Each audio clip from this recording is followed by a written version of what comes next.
Howdy, and welcome to the Mighty Muddy Chuck channel. I be Chuck. Hideous Chuck. That's who I be. That's who I be. Okay, in the previous video of the series, I talked about the reasons that AI gave me that the Roman Empire collapsed. Now we're going to go into more detail about Rome. But before I get started, let me make something clear. I'm not an expert. I'm not an historical expert. I'm not an I'm not an archaeologist. I don't go on digs, although I got dirt. I made the mistake of feeding the goats before I come up here to do the video, and they stand on me and it's raining. So there's a reason I call myself Mighty Muddy Chuck, and it doesn't have anything to do with lean, you know. It really don't. It might have to do with sometimes I'm about as clear as mud, you know, that may be part of it too. But part of it is I'm in the mud quite a bit because of where I live at. But like I was saying, I'm not an expert. I don't pretend to be. But here's something you need to understand. A lot of the people who pretend to be experts, they got all kind of degrees. They got all kind of credentials. They write all kind of books on the subject. And part of what I'm pulling the information from is a collation of what I'm reading, what I'm seeing. AI, a book that I borrowed to read, and some other stuff. I mean, I am researching a little bit. But let me make clear, what I'm researching, the information I'm getting back from what I'm researching, may not be totally accurate. History is not totally accurate. Throughout our lives, we're told a lot of half-truths and lies.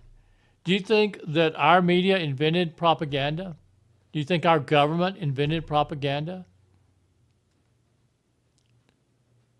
Do you think that our civilization is the first civilization that tried to manipulate the masses with lies and propaganda?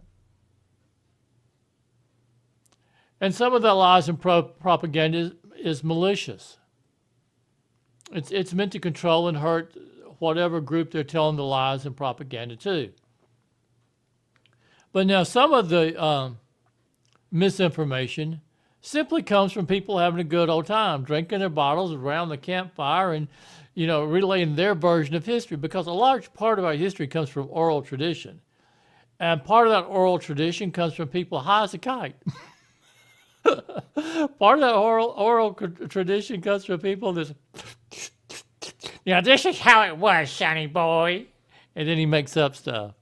You know, he may take truths, you know, he may take truths, and then with those truths, he may mix a little fabrication. He got to pep that story up. He got to keep that kid interested. I could learn something from that dude. With the views I get on my videos, I can learn a lot from the caveman sitting around the campfire. Yeah, drinking his. Now this is how it was, sonny boy. Now, some of what we know, and some of what we think we know, we don't really know.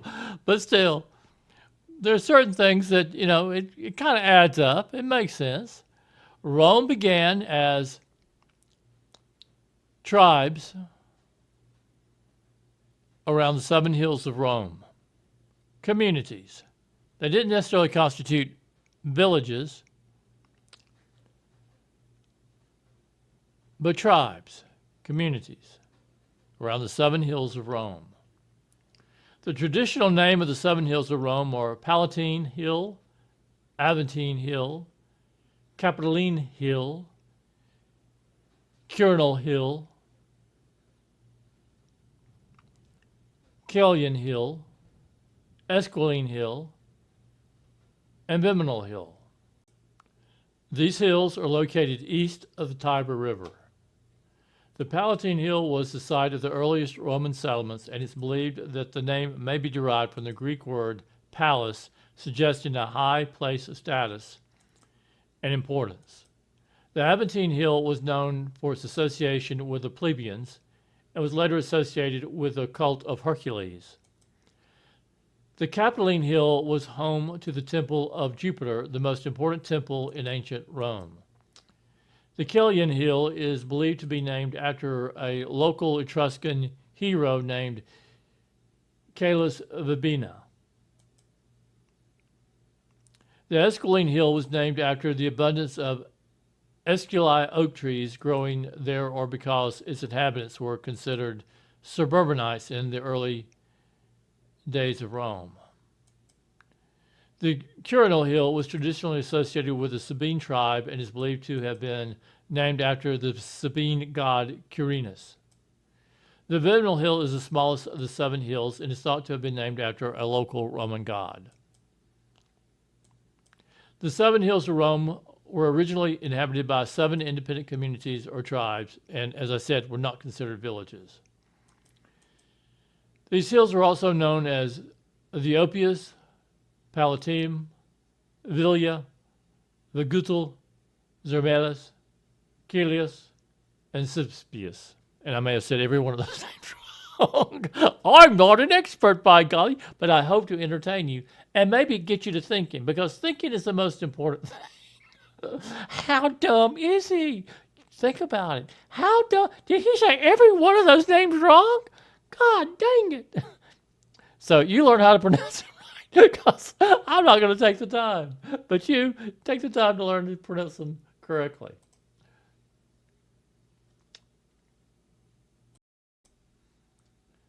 The 3 Romulan tribes, Ramnes, Tities, and Luceres, are believed to represent the major ethnic groups of early Rome, with the Ramnes representing Latin populations, the Tities representing Sabines, and the Luceres possibly representing the Etruscans, one of the more important people in the area. The Sabines also settled on the Quirinal Hill. List of the tribes. The Romulan tribes. The earliest Roman tribes, the Ramnes, Tities, and Luceres, were thought to represent the 3 major ethnic groups that founded Rome, as I said. Ramnes represented the Latin population, likely originally from the Alban Hills. The Tities represented the Sabines, who originally came from the Apennines, something or the other. Luceres possibly represented the Etruscans.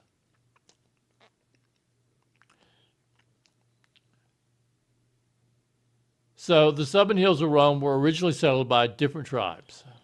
Now it should be noted, even from the early times of Rome, the tribal chiefs used religion to both legitimize their power, gain respect and control of the people, and also use that third party up in the heaven to, boss the tribal members around. It's not me, honey child.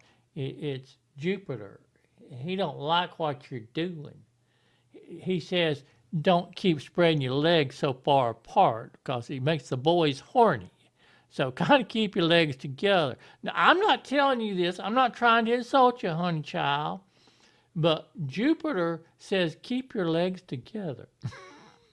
When we're sitting around the dinner table, keep your legs together. I've noticed some of the boys can't hardly eat from looking at you with your legs parted. No, excuse me. Jupiter has noticed, and he told me. I would not have noticed if Jupiter had not told me that I need to tell you, keep your legs together. You're making too many of the boys horny. So, you understand, honey? It's nothing personal. I love you. I love when you have your legs apart. But now Jupiter, he don't like it. So, keep your legs together. Okay. Now run along, dear. Now, the Etruscan culture had a significant influence on early Roman culture, including religion, architecture, and governance. And as I tried to explain earlier, religion and governance tend to go together. Here in the United States, we've got the separation of church and state. But even so, still, the government tends to want to use religion. When things really start getting bad, they kind of go back to the church, and they quietly try to use religion to regain control of the people. If religion is pushing in a direction the government doesn't like, the government may, keeping in mind that there is a separation of church and state, still the government may go to different preachers and say, this sermon would really be good now. That sermon might not be so good. Now, they do it quietly. They have intermediaries, community leaders. They love to use community leaders. That's the bridge between government and church. Even while they pretend, there's separation of church and state. Religion is used. Even when there's separation of church and state, religion is used. A religion that promotes things the government doesn't like the Branch Davidians, suddenly that division between that separation of church and state doesn't become so important. Up in the mountains, you got snake handlers. People die from handling snakes. The snakes bite them because God don't love them worth a damn. God, show me how much you love me. I'm going to pick the snake up, and you don't let it bite me now because I know you love me. Oh, no. I'll meet you in heaven, God. So, if you're a snake handler, I don't mean to put you down. Teach his own. just don't put them around me, please. So religion is used, and the Etruscan culture has significant influence on early Roman culture, including religion, architecture, and governance. Now, it's open to debate where the Etruscans came from. Culture suggests that there's influence from the Anatolia area. That's where modern Turkey is now. But the Etruscans spoke a unique language that is still largely undecipherable, further supporting the idea of a local origin and distinct cultural development from the Villanovan culture, because they know the Etruscans was actually more developed. The Etruscan tribes seemed to be more developed than the other tribes around the Seven Hills. The Villanovan culture was a significant early Iron Age culture in Italy, making use of iron tools and weapons. Villanovan sites are found throughout northern and central Italy, with a strong presence in the region of Tuscany. Evidence suggests a developed social hierarchy, with some burial sites containing elaborate artifacts. So, some think the Etruscans was a tribe that entered the Seven Hill area from the Turkey region, but archaeological evidence points to that the Etruscans developed right there in Rome. Well, I'm going to end this video there. In the next video, I'm going to talk about the debate on the early days of Rome, when Rome went from being tribes to perhaps, maybe, possibly becoming a monarchy. Did the 7 kings of Rome, were they real or were they myth? Were they legend? What was Rome? How did Rome go from being tribes to becoming a republic? Was there about a 250 year period where it was a monarchy with kings? They talk about having, the 7 kings, but the stories that goes with the 7 kings. Well, Sean, this is the way it was. Let me take a drink. Well, you see, with this king Romulus and Remus. They were twins, and I got taken down in this cave. And the she-wolf raised them. Can you imagine being raised by a she-wolf? Wouldn't that be fabulous? Just imagine it.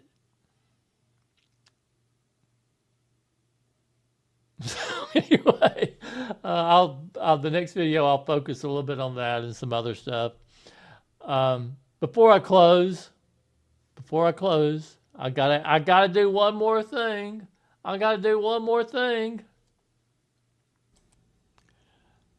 The best way that you can support me is by buying one of my ebooks. They're priced anywhere from 99 cents to $8.99. The Suspense Account Flame by the Sea is priced at $8.99. It's a very long book. Erotic Westerns is 99 cents. Finding the Damned, The Voyage from Georgia to France is 99 cents.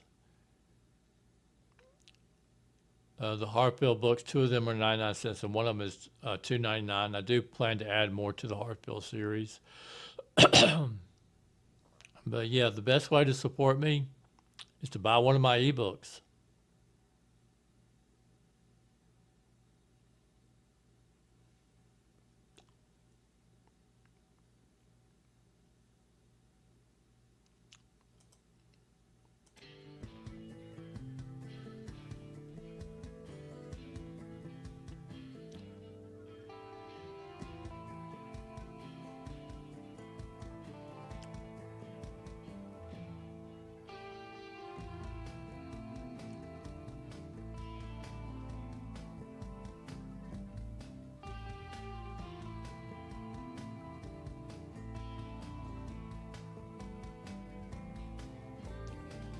Some of the ebooks contain a good bit of sexual content, some of them don't.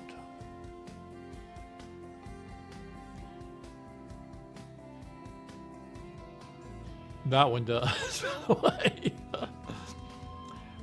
My erotica contains the gambit, straight, bi, gay.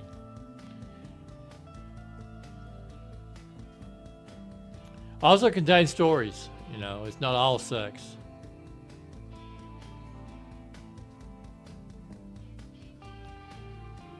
Who killed Douglas Heimer? It's a mystery. It's a Western. Who killed Douglas Heimer? But it does contain some strong sexual content. Anyway, much thanks for watching and listening. I do appreciate it. And do consider buying one of my ebooks. Please!